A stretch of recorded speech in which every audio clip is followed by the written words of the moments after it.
So, King Henry, why were you so determined to have a son? Well, that was simply in order to keep the Tudors in power in England. Indeed. And would you consider yourself a womanizer? No, I would not consider myself a womanizer, because I entered some very advantageous marriages with Spain and Germany. What do you think the English people would have to say about your many suitors over the course of your life? One of my first acts as king was reducing the tax level that had been imposed by my father when he was king. I also legitimized the Protestant Revolution, which would change the face of England forever. What would you say is your greatest accomplishment? I think people would agree that my greatest accomplishment was leading the English Reformation, creating the Anglican Church.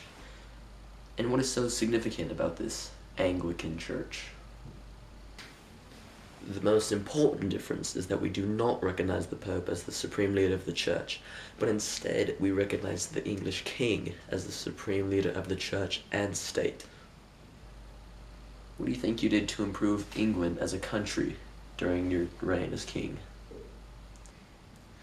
I think that they would understand why I needed to have a son to ensure the royal lineage of the Tudors to maintain our power. What were some of your political accomplishments?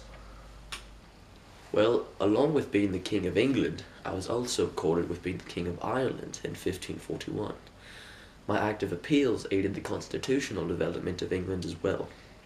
And also, the Union of England and Wales was legally accomplished by Parliament in 1536 and 1543, which gave England a very strong ally in Wales. What were a few of your military accomplishments? I mounted the biggest invasion of France since King Henry V. I also increased the English Navy from 5 ships to over 60 ships. I was successful in many wars, including the sieges of Therouanne and Tournai, and the Battle of Guinegate. Name a few of your personal goals that you've achieved over the course of your life. Well, I am a keen musician and composed many famous works, including Greensleeves and Hélas Madame.